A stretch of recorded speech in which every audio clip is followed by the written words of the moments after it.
We think that a canning jar is a canning jar is a canning jar, and these days when we see a mason jar, we're used to the normal design.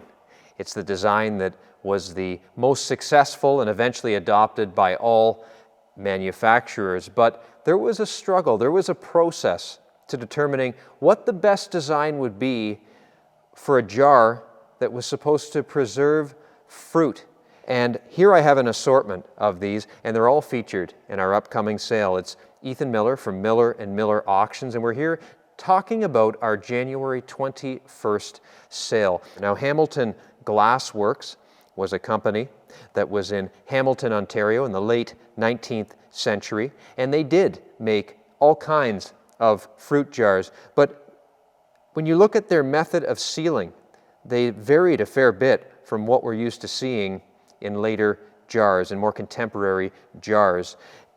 Their idea was to use what they call a clamper. So the Hamilton number 4 here has a clamper on top, and it's a screw that fastens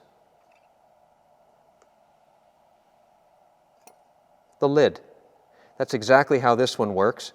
So it's a glass mouth, and then we have the lid that goes on top, but rather than using other methods, they used a clamper, and they thought this was a superior way to seal the fruit. We also have what they call a corker. Now the corker had a different method of sealing entirely.